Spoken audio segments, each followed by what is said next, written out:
Okay, now this brings us to the first of two sections on two-dimensional NMR.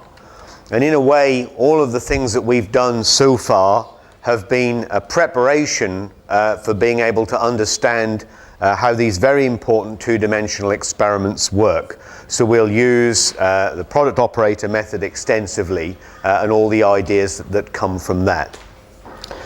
So two-dimensional NMR has been around quite a long while now, and it has made a huge impact on the kinds of systems that can be studied by NMR. It makes it possible to study larger systems. It just makes those studies easier. And of course, as you know, it's also made accessible much larger molecules like small proteins and so on, which would have been inconceivable in the early days of NMR. And if you are working in a chemistry environment, things like COSY, HMQC, HMBC, I mean, these are utterly routine as far as the chemist is concerned. They would expect to be able to run these kinds of spectra on a day-to-day basis. Now, although we're not going to specifically talk about biomolecular NMR, the ideas that are contained within these two sections about the basic 2D experiments are absolutely transferable to biomolecular NMR. And all the stuff that they do with higher dimensions, 3 and 4 dimensions, it really is based very much on working out the same ideas. So although we're not going to address that specifically, the ideas in these two talks really do underlie biomolecular NMR. But we're going to concentrate on the basic experiments, COSY, HMQC, HMBC, things like that. And we're going to stick to two coupled spins because we can explain just about all of the key features using just a simple spin system like that. Now, the idea of two-dimensional NMR is pretty straightforward. In a conventional NMR spectrum, you plot intensity or amplitude as a function of frequency, and every peak has an amplitude and a single frequency. And in a two-dimensional spectrum, each peak has two frequency coordinates, and traditionally these are called F1 and F2. I'm going to call them omega 1 and omega 2 because it's usually easier for us to deal in radians. And usually these things are plotted as contour plots, so you have to imagine in that plot B that the peak is coming out towards you and there are contours on it as you would find on a topographic map. So each peak has two frequency coordinates as well as an amplitude. And the crucial thing in two-dimensional NMR is what do these two frequency coordinates tell you? And in almost all the experiments we're going to look at, these two frequency coordinates show you the correlation between two quantities. For example, they would show you that a spin with one chemical shift, one offset, is coupled to the other one with the other offset, and things like that. So it's this correlation of quantities which is the crucial thing in two-dimensional NMR. Now, you can describe almost all two-dimensional experiments using a single framework, and we'll do that. And that is the pulse sequence, which is shown in very general terms here. So you start out with what's called a preparation period, and this is basically some pulses. It may just be as simple as a single pulse, or it may be something much more complicated. And these pulses generate some kind of coherence which is going to evolve during the following period. And this may be just a straightforward magnetization on one spin. It may be something more complicated. You then have the evolution period, and this is the evolution period for a variable time t1. So t1 is a running time that changes from experiment to experiment. And you allow whatever coherence you've generated during the preparation period to evolve during t1. The important point to grasp is that you don't make any observations during t1. So for example, that means that you could allow a multiple quantum coherence to evolve during t1 because the fact that you can't observe it doesn't matter because you make no observations during t1. Then at the end of that you have a mixing period, and this is the crucial thing. This is the thing that causes the magnetization, for example, to be moved from one spin to another, that moves the multiple quantum coherence into an observable coherence. All the things that actually create the interesting features, the correlation features in a 2D spectrum, are the result of the mixing period. Now the mixing period may be, again, as simple as a single pulse, or it may be something altogether more complex. And finally, when you've done all of that, you have the normal detection period. This is the second running time, T2. And during this time you really do record the signal, so it has to be an observable signal that you record as a free induction decay in the usual way. So what happens when you actually record a 2D experiment is you have to repeat the experiment for every single value of the time t1. So you start out with a time t1 set to 0, and that means that the preparation and mixing periods are right on top of one another, and you record the free induction decay as a function of t2, and of course that's digitized by the computer. I've shown it here as points, and that's stored away in the computer. And that's your first experiment. Then you do the first t1 increment, as it's called. You increment the value of t1 by a fixed amount, delta 1 here. You go through the whole experiment, record the data, store it away in the computer. And then you do it again for the second increment, which is 2 delta 1, and the third increment, which is 3 delta 1. So every single value of t1 requires a separate experiment.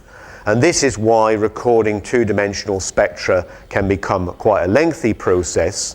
And it's also why you need to be very careful about how many increments of the time t1 you record, because the more you decide to record, the longer and longer it's going to take. Typically you might record between 100 and 1,000 different values of this increment t1. Now when you've done that, what you end up with in the computer is a matrix of time domain points. Right? Everything is measured as a function of time, so it's the time domain. And it's a matrix because you've got rows, they correspond to fixed values of t1 and changing values of t2. So the first row corresponds to t1 equals 0, and then all the different values of t2. And the second row corresponds to t1 is equal to delta 1 and all the different values of t2, and the third row, and so on and so on. So each row corresponds to a different value of t1. Now to turn this time domain data into a spectrum, you have to Fourier transform it, and you won't be surprised to find you have to Fourier transform it twice in order to get a spectrum. So first of all, you Fourier transform along the rows, and that just basically means you take out one of the rows, you Fourier transform it in exactly the same way I described before, and you put that back into the matrix, and then that's a spectrum. So the rows go from being as a function of the time t2 to being a function of the frequency omega 2. So that generates us the first Fourier transform. And then you do the same thing, but this time you go down the columns. So you take the first column, and that's a function of t1. You Fourier transform that, and that gives you the spectrum, which is now a function of omega 1. You do it with the second column and the third column, and the result of those processes is you end up with a matrix which is a function of omega 1 in one dimension and omega 2 in the other. So when you type Fourier transform on a two-dimensional matrix, it first of all Fourier transforms along the rows, and then it Fourier transforms down the columns, and that gives you a spectrum. Now it might be helpful just to have a look at what this data might look like in a very simple case. So what I've shown here is a two-dimensional data set. So you can see there's a function of t1 and t2, so this is the time domain data set. And I've just made it a damped cosine wave in both dimensions. And to make it easier to understand, it's shown as kind of a perspective thing rather than as a contour plot. So at the top left-hand corner, that's t1 equals 0, t2 equals 0, where the signal is a maximum. And if you go along t2, for example, shown by the arrow 1, if you take a cross-section through the data there, you get a damped cosine wave. And if you take a cross-section shown by arrow 2, that's along T1, you also see a damped cosine wave. So in fact, any way you make cross-sections through this, you just see damped cosine waves. Now I do the Fourier transform with respect to T2. That's with respect to the horizontal axis here. So now you'll notice in B, it's been relabeled omega 2. So if I take a cross-section, for example, at the arrow 3, that's parallel to omega 2, and I've Fourier transformed in that direction now, so I don't see a cosine wave, I see a peak, because I've Fourier transformed it to give me a peak. But on the other hand, if I take a cross-section at arrow 4, which is now parallel to T1, it's still the decaying cosine function because I haven't Fourier transformed that dimension yet. And then finally, if I do the Fourier transform with respect to T1, so now if you see in C, the plot is labeled omega 2, omega 1, and if I take a cross-section at 5 or at 6, I see a peak, right? Because I've now Fourier transformed in both dimensions. And notice what's happened when you go from A to C. A is the time domain function, which is oscillating in both dimensions, and C, that's been Fourier transformed and produced a nice peak, which I fiddled it so it's in the middle of the spectrum. Right, so that's the kind of process that's going on when you Fourier transform on the spectrometer. Now, unfortunately, in two-dimensional NMR, one of the things we do need to worry about quite a lot is the actual shape of these lines.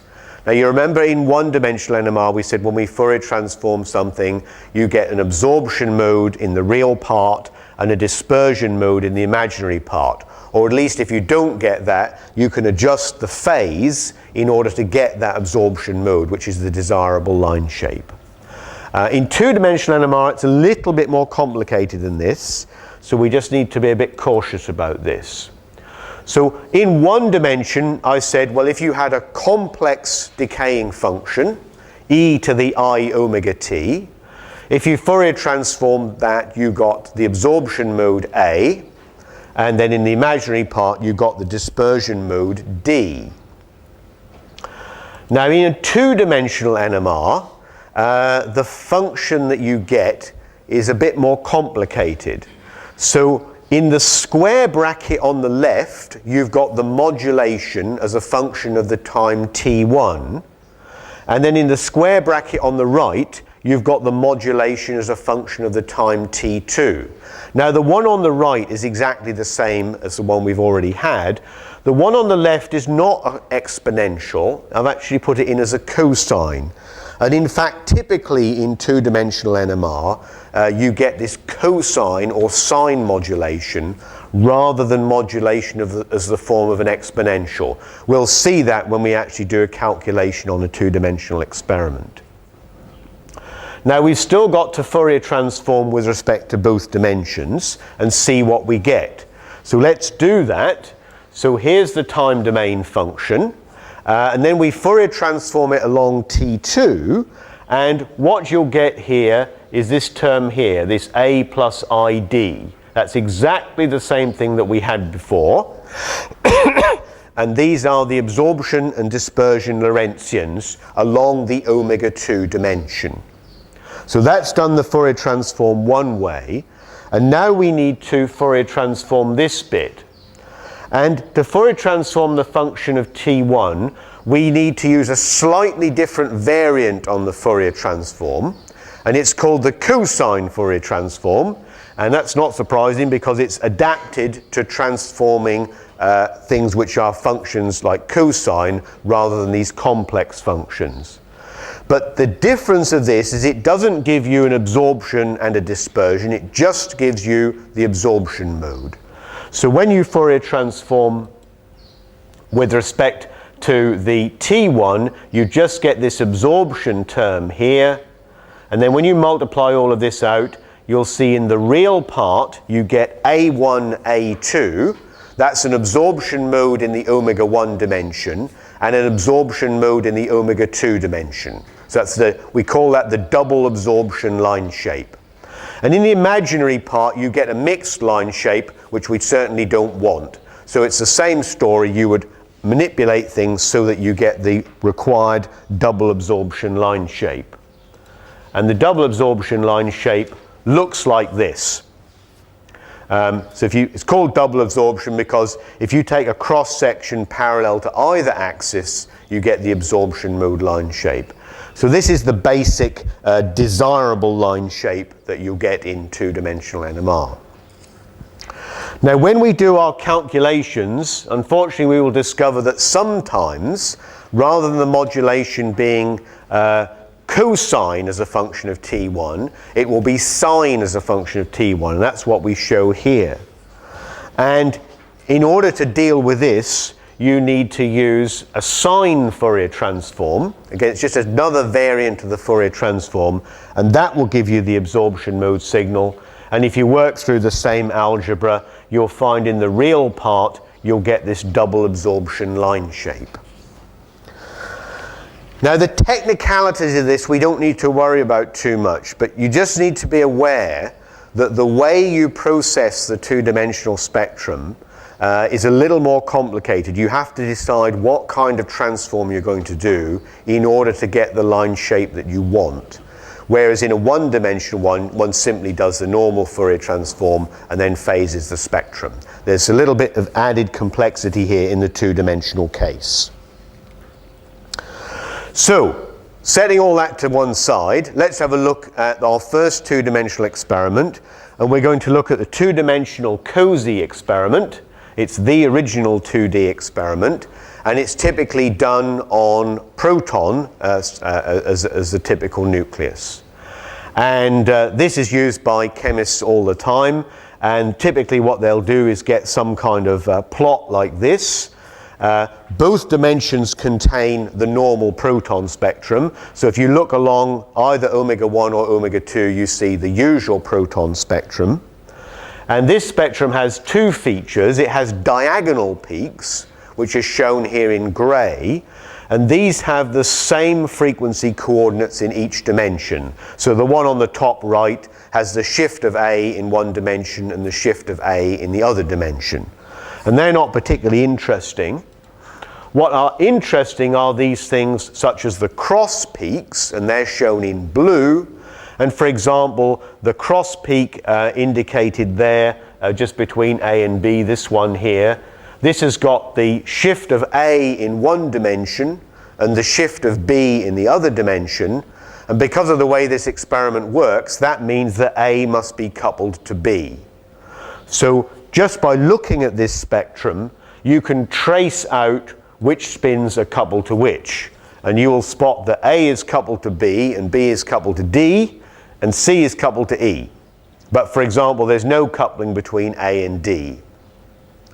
And of course the beauty of COSY is you can explain that to someone in 30 seconds, and they can then go away and assign a spectrum. I mean, it's absolutely perfect. You can see why these things have become so popular. But what we're going to do is look at why these cross peaks appear, and what their features are, and in particular we're going to look in some more detail at the fine structure of these peaks. I've just drawn them here as blobs. In fact, they've got a more detailed fine structure, which is quite interesting as well. So we're going to do a detailed analysis of COSY just for two coupled spins. The pulse sequence couldn't be simpler. It's 90 T1, 90 acquire. So the preparation period is just a 90-degree pulse. The mixing period is just another 90-degree pulse. And everything is about X unless you say otherwise. We're going to do this for two coupled spins, and I'm going to start out first of all, with the equilibrium magnetization on spin 1. So I'm going to start with I1Z. So the first 90-degree pulse takes that to minus I1Y. And then during T1, two things are going to happen. The offset is going to evolve, and also the coupling is going to evolve. It's not a spin echo, so neither of those things are being refocused. So if the offset evolves, the Hamiltonian is omega 1 I1Z, and so you get an I1Y and an I1X term. And then you have to allow the coupling to evolve, and you have to take each of those terms and allow the coupling to evolve on them. So you have to take the I1Y term, and it's got this cosine omega 1 T1 factor in it, which is highlighted in red. And notice, as we've said before in these calculations, that just carries forward as a factor, and then you have to allow I1Y to evolve under the coupling to give you I1Y and 2I1X, I2Z. And then likewise you have to do the same thing with the I1X term, and again the term sine omega 1 T1 carries forward as a factor. So at the end of this, after you've allowed the coupling and the offset to act, you end up with 4 terms. So that's got us to the end of T1. And then what we need to do is to apply the final pulse in the sequence. Now remember that this is a homonuclear system, so the pulse is applied to spin 1 and spin 2. So what's written over the arrow there is a 90-degree pulse to I1X and I2X. And you'll see each of these terms does something different. The first term switches on to Z. The second term becomes multiple quantum, 2I1X, I2Y. And the third and the fourth terms are actually observable terms. So let's concentrate on the observable terms. Term 3 is observable on spin 1. I know that because it comes out as I1X. And it's modulated in T1 at the frequency omega 1, big omega 1. You can see that there because it says sine big omega 1 T1 in red. So this peak, this term, gives rise to a diagonal peak. And it's a diagonal peak because it appears on spin 1 in the omega 2 dimension, and it appears at frequency big omega 1, that's spin 1, in the little omega 1 dimension. So it has the same coordinates in each dimension. And therefore this term gives rise to a diagonal peak. Term 4, now highlighted in green, this gives rise to a different peak. So first of all, notice that it's observable on spin 2, because it's 2I1Z, I2Y. Of course, that is the result of coherence transfer, which is what the last step is. But it's modulated at sine omega 1 T1 in T1. So this appears on spin 2 in the omega 2 dimension, and at the offset of spin 1 in the omega 1 dimension. So term 4 is a cross peak.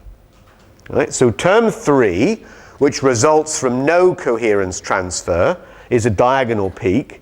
And term 4, which results from a coherence transfer step, is a cross peak. Now, I started out with the equilibrium magnetization on spin 1, I1Z.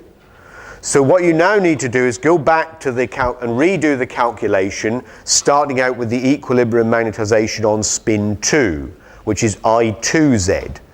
The calculation is very easy because all you have to do is swap the indices 1 and 2, and you'll end up with 2 more terms, which I call 5 and 6 here.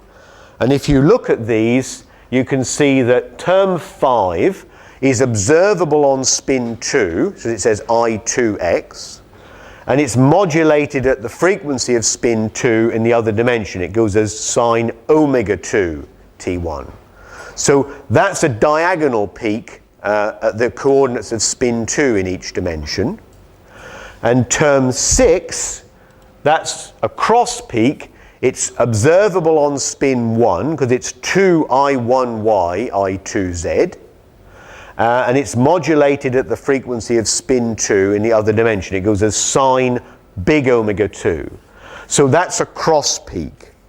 Right? So in fact what we've got is 2 diagonal peaks and 2 cross peaks. So if we think about what the spectrum looks like in schematic terms, it's going to look like this. Look at the axes first. Little omega 2 is horizontal, little omega 1 is vertical. And for example, term 3, that is the diagonal peak which is modulated at the offset of spin 1 in the little omega 1 dimension and comes out on spin 1. So that's peak 3 in the bottom left hand corner. And 5 is the other diagonal peak, and that appears in the top right hand corner.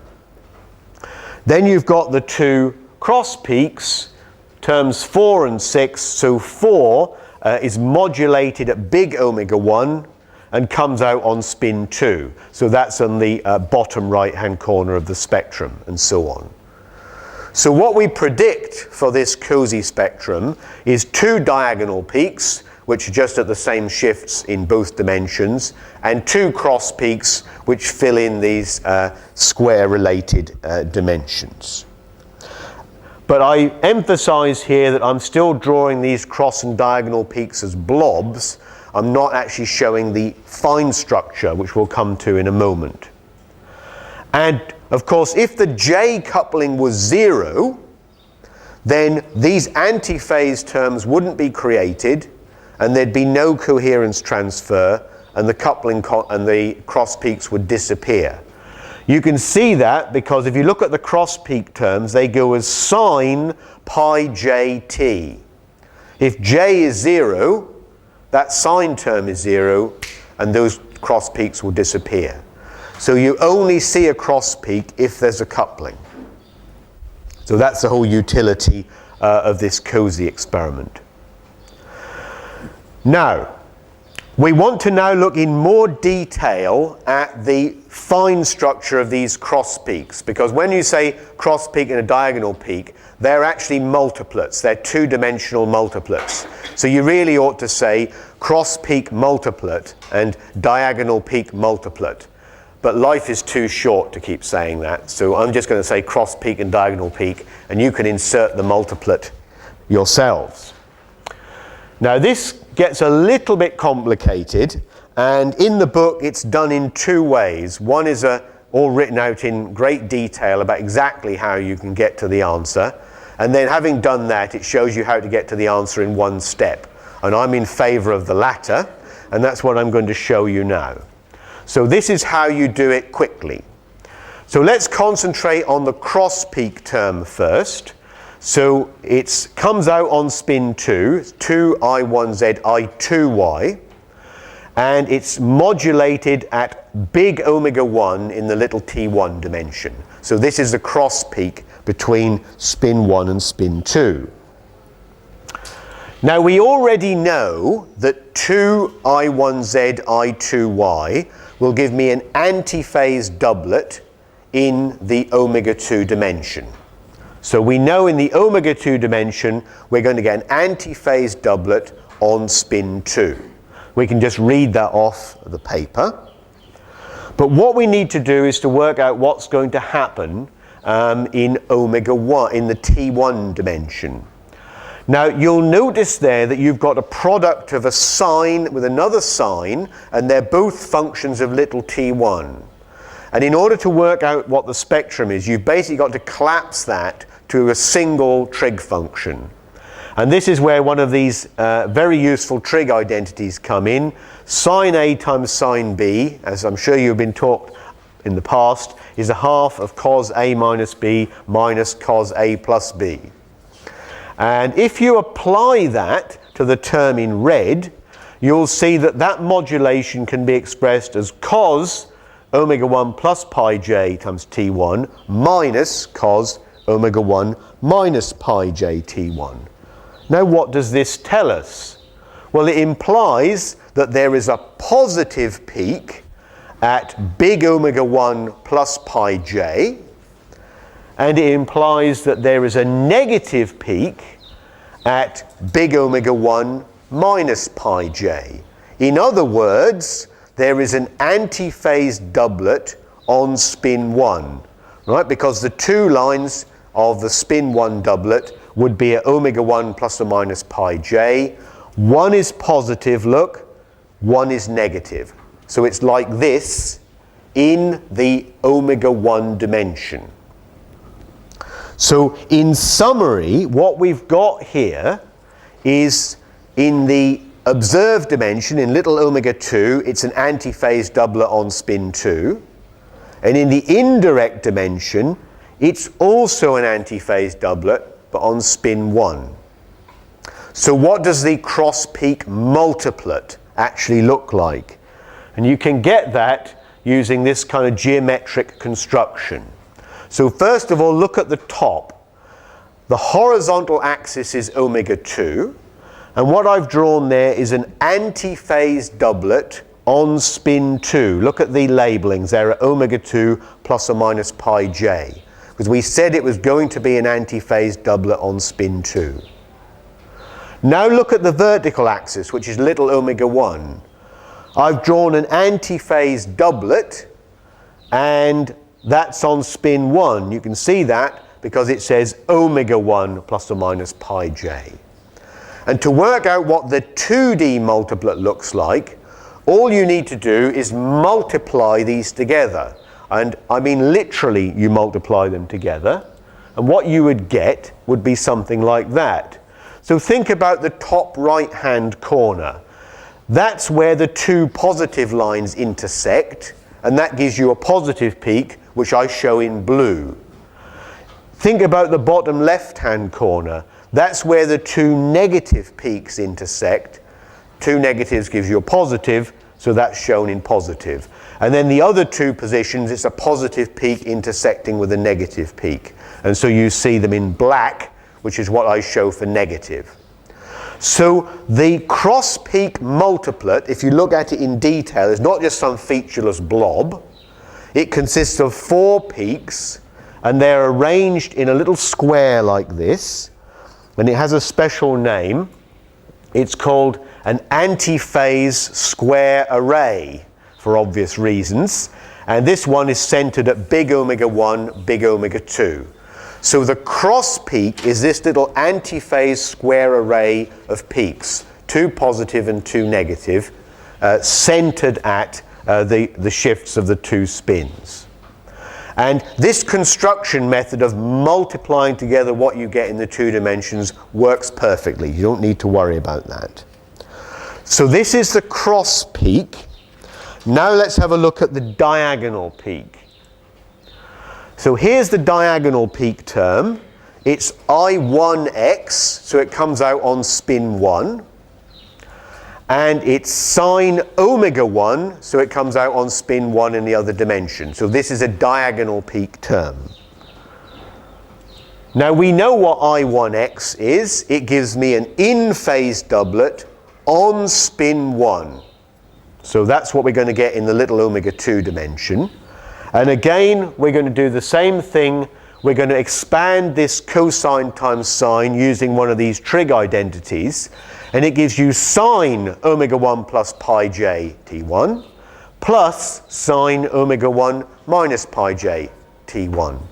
And so, of course, what that is that you get a positive peak at omega 1 plus pi j and a positive peak at omega 1 minus pi j. Look at the signs. Both terms, the red term and the green term, they're both positive. So in the little omega 1 dimension, we've got an in-phase doublet. So the difference here is that in both dimensions, we've got an in-phase doublet, both in omega 1 and in omega 2. So what does the cross peak look like? We again do this multiplication process. Now look at the scale. Look at the horizontal first. In-phase doublet on spin 1. Look at the vertical, in-phase doublet on spin 2. And you multiply these two things together. Again, you get an array of 4 peaks. but this time they're all positive. So you get a square array of peaks for the diagonal peak multiplet, but all 4 of them are positive. And that's the big difference between the cross peak and the diagonal peak. So the diagonal peak is 4 peaks with all the same sign, and the cross peak is the antiphase square array. Now, I wish it was that simple, but unfortunately there's one more little thing we've got to worry about, and you may have spotted it as we were going along, and that is that if you look at the diagonal peak term, when I expanded it out, I got 2 sine terms here. And when I did the cross peak term, I got 2 cosines there.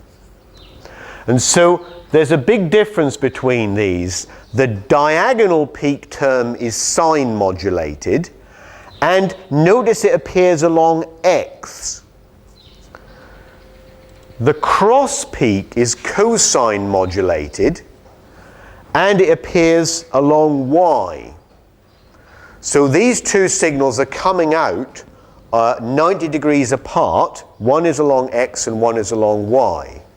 And unfortunately what that means is if you phase one of them to absorption, the other one will be dispersion. And if you phase the other one to absorption, the other one will be dispersion. And there's no phase correction which will make them both absorption. So that's a bit of a problem. That's in the T2, in the omega 2 dimension. And if that weren't bad enough, you've got the same problem in the other dimension, because one is sine modulated and one is cosine modulated. Now, if you take a cosine modulated signal and you give a cosine transform to it, you get the nice absorption mode signal, which is what I said. And if you take a sine term and you give it a sine Fourier transform, you get an absorption mode signal. But the bad news is that if you take a cosine transform on a sine modulated signal, you get the dispersion line shape, which is not what you want. So what that means is, if you choose to do a cosine Fourier transform, you'll end up with the cross peaks in absorption, but the diagonal peaks in dispersion. Or, if you do a sine Fourier transform, you'll end up with the cross peaks in dispersion and the diagonal peaks in absorption. But there's no way of getting all of the peaks in absorption. And on top of this, as we've already mentioned, they're also out of phase with one another in the omega 2 dimension. So you can phase one set of peaks to double absorption, but if you do that, the other set of peaks will be in double dispersion. I call this the squashed frog line shape. I guess squashed frogs are approved of in Queensland. But anyway, it's this horrible line shape. In both dimensions, it's dispersive. And you wouldn't want this in your spectrum. So if you look at a 2-dimensional COSY, it looks something like this. So now I've plotted the whole thing. So on the left-hand side in A, you can see the cross peak in the top left-hand corner is an antiphase square array, that plus plus minus minus arrangement. And in the bottom right-hand corner of A, that's also the other cross peak. And I've chosen to phase these to absorption. But the diagonal peaks are these horrible double dispersion line shapes going there all over the spectrum. Now, in B, I've chosen it the other way around. I've made the diagonal peak absorption, so now you can see the plus plus plus plus array of peaks there. And they look all right, but the cross peaks look like nothing on earth, because you've got these horrible dispersion line shapes that are interfering one another in a very complicated way. And it's a bit of a mess.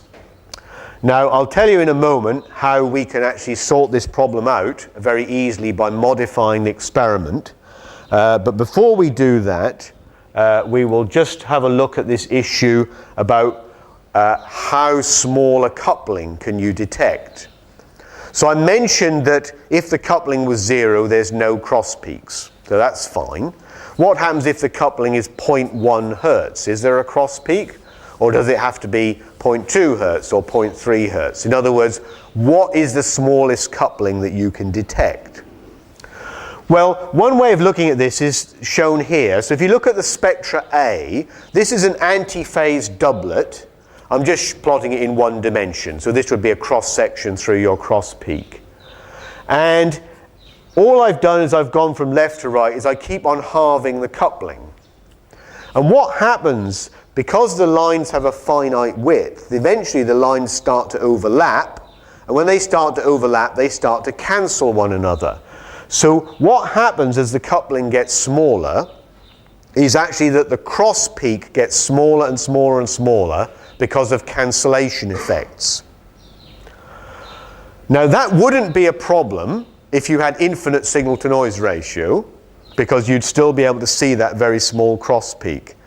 The problem is if you have finite amount of noise, as is shown in B, eventually your cross peak will disappear into the noise.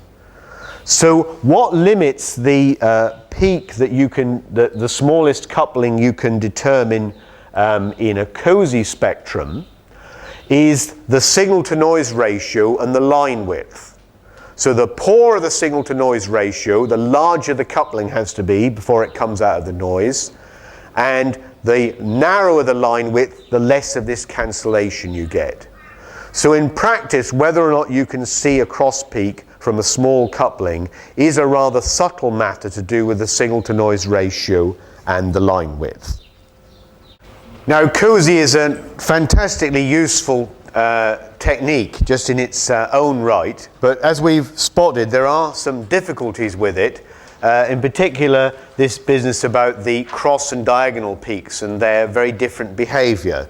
So just to summarize these, the cross peaks are in antiphase and the diagonal peaks are in phase. All the peaks have the same sign. And what this means is that the cross peaks, there's a tendency, particularly as the coupling gets smaller, for these peaks to actually start to cancel one another because there's a positive peak adjacent to a negative peak. On the other hand, of course, the diagonal peaks, once the peaks start to merge, they actually get stronger. So you can end up in COSY with a very large dynamic range problem, very strong diagonal peaks and rather weak cross peaks. The second thing is, as I've pointed out, you can't get the desirable absorption mode line shape simultaneously for both the cross and the diagonal peaks. And one of them has to be with this dispersive line shape, and that's rather broad and it splurges out into the spectrum. And all of these difficulties are very neatly sidestepped by a tiny modification to COSY to produce a thing called the double quantum filtered COSY experiment, and that's what we're going to look at now. Now the pulse sequence for DQF COSY is simplicity in itself. It's 90 T1 as before, and then there are two pulses at the end. And the key thing that we do is that we arrange things so that the only observable signals arise from double quantum present between the second and third pulses.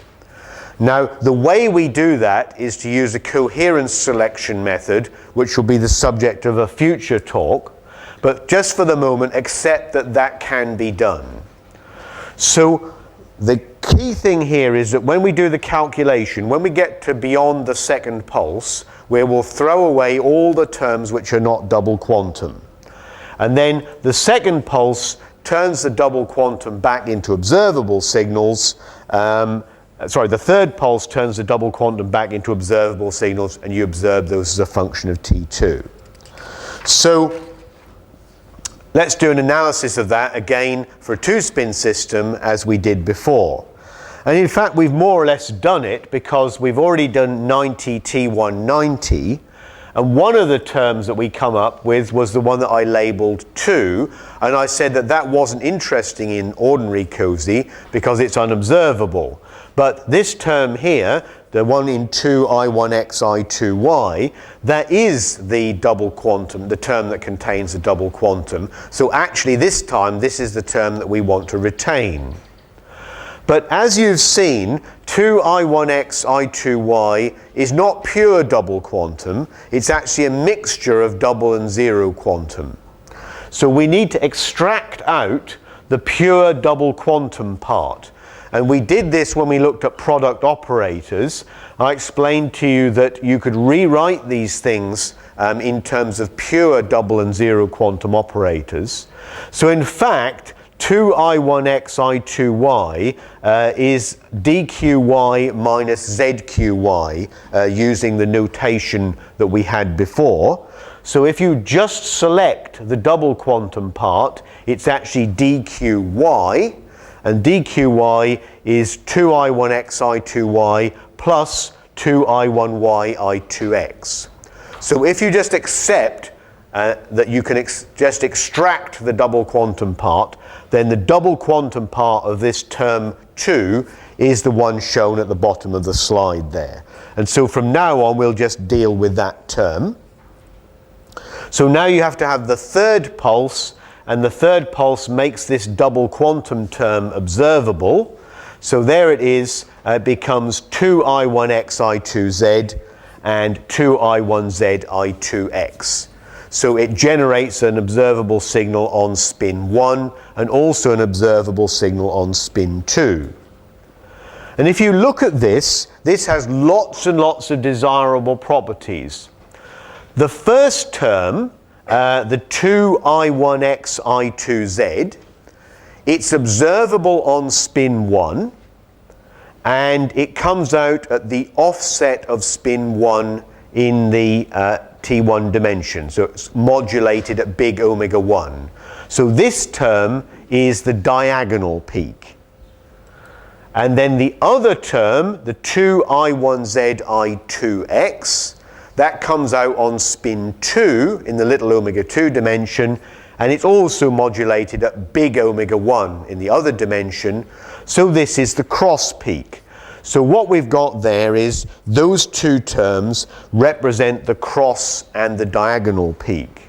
But the really nice thing is that they have the same modulation in T1. Right? They both go as sine pi j T1 cos omega 1 T1.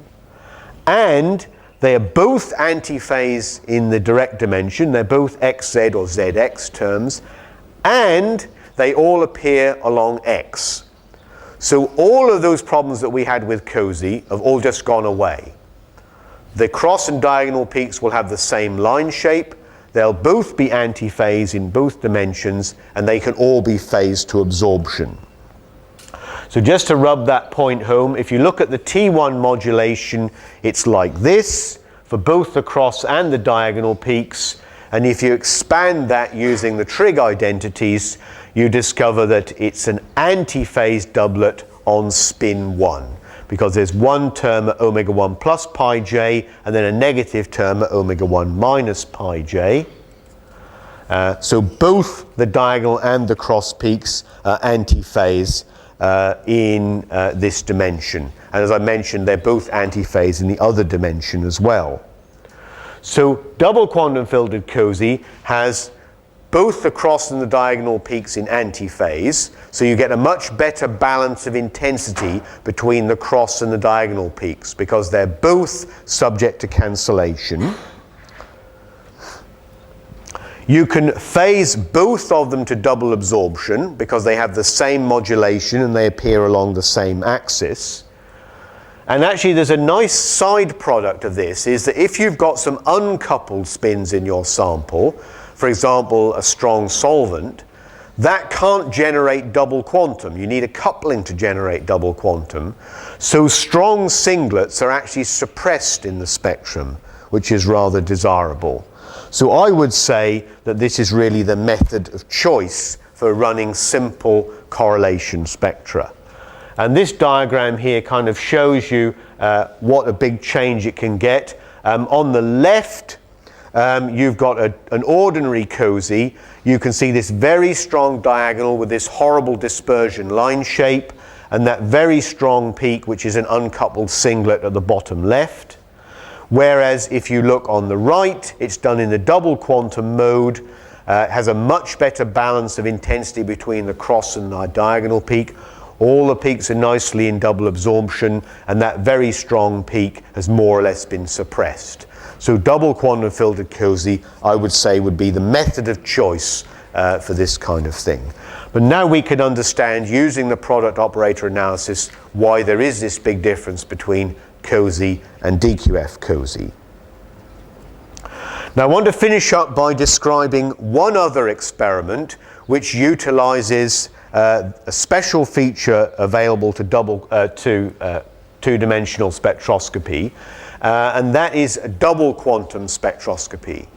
Now we've looked at how you can generate double quantum, and we've also described that double quantum is not observable. So if you want to find out about what the double quantum spectrum looks like, how are you going to do that? You can't do it because it's not observable. And this is where 2D NMR comes into its own, because during the time t1, you don't actually make any observations. So it's perfectly okay to have something like double quantum, which is unobservable, because you can observe its evolution indirectly. And so take an example of that would be a sequence here which is used for mapping out double quantum spectra. So how does it work? Well, you spot straight away that period A is a spin echo.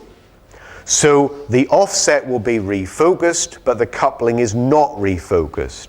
So at the end of period A, you would expect to generate some antiphase magnetization, and then that second 90-degree pulse will convert that into multiple quantum coherence, typically a mixture of different kinds of multiple quantum.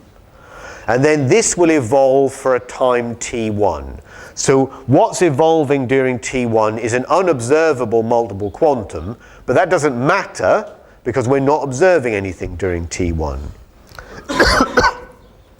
And then the final pulse regenerates the multiple quantum into observable signals, which you observe during t2. And the key point about this is that the coherence present during t1 is not observable. Now we can analyze this very quickly using the techniques we've already developed. So at the end of the spin echo, we've calculated this many times now, you've got an in-phase term and an anti-phase term that depend on the size of the coupling. After the second pulse, the 90-degree pulse, the antiphase term becomes a multiple quantum term, this 2i1x i2y, and we need to take the double quantum part of this. This would be done using a coherence selection method, and we've actually already seen that the double quantum part of that you can write as a half dqy in the notation that we introduced before. So that gets us to the beginning of t1. And during t1, again, as we saw at the end of the section on product operators, dqy evolves into dqx at the double quantum frequency, big omega 1 plus big omega 2. So that's the evolution there. And then all we've got to do is worry about the effect of the final pulse. And if you work that out, dqx, if you put a 90-degree pulse on it, actually it doesn't become observable. It gets pushed into more multiple quantum terms in one of these ZZ terms. Whereas dqy does become observable antiphase terms, I1x, I2z, and I1z, I2x. So only the dqy leads to observable terms, and in summary, that's what they are. So we can now predict the form of the two-dimensional spectrum straightforwardly. That's the signal that we've just calculated. So first of all, in the little omega 2 dimension, we've got an antiphase term on spin 1, which is highlighted in red, and an antiphase term on spin 2, which is highlighted in green. So that's what we expect to see in the little omega 2 dimension. And in the other dimension, you'll see that the modulation is at omega 1 plus omega 2. So we expect to see a single peak at that double quantum frequency. And it's very important to realize that the other term, the sine 2 pi j tau term, this is not a function of T1. Right? This just determines the amplitude of the spectrum. It determines how much antiphase is generated by the spin echo. But it doesn't affect the frequencies of the peaks in T1 because it's not a function of T1. It's a function of this other time tau. So in fact, the spectrum you see is pretty simple. In the omega 2 dimension, the horizontal dimension, it's just two antiphase multiplets, one on spin 1 and one on spin 2. And in the omega 1 dimension, there's a single frequency. So that's the schematic double quantum spectrum for a two-spin system. And of course, what you can find out from this is what the double quantum frequency is. So why might you use this kind of spectrum? Well, first of all, you can determine the double quantum frequency. Secondly, you will only get double quantum between two coupled spins. Right? That's because in order to get the double quantum, you need the antiphase term, and you only get the antiphase term from the J coupling. So you only get double quantum terms from J coupling. And what's more, if two spins are coupled, they must share the same double quantum frequency. So spin 1, the double quantum frequency is omega 1 plus omega 2, and spin 2, the double quantum frequency is omega 1 plus omega 2. So what that means is that you can use this spectrum to identify which spins are coupled to one another. Right? Because if they're coupled to one another, they must share a common double quantum frequency, and that double quantum frequency must be the sum of the two offsets of the two spins. And this means that this spectrum actually gives you very similar information to what you can find out from a COSY. It tells you which spins are coupled to one another. It's a little more complex to interpret, but it does suffer from it does have the advantage that there are no diagonal peaks. And under some circumstances, this turns out to be a better way of correlating things than COSY. You've got to worry a bit, though, that the intensity of the overall peaks goes as this sine 2 pi j tau term. So given if you've got a range of J couplings in the spectrum, you have a difficulty in choosing a single value of tau. So there are some difficulties here. But nevertheless, it does offer some potential advantages over COSY. But perhaps the most important thing about this example is it shows you how you can measure and detect indirectly the evolution of something which you can't detect directly, which is namely double quantum. And that brings us to the end of the first part. Thank you.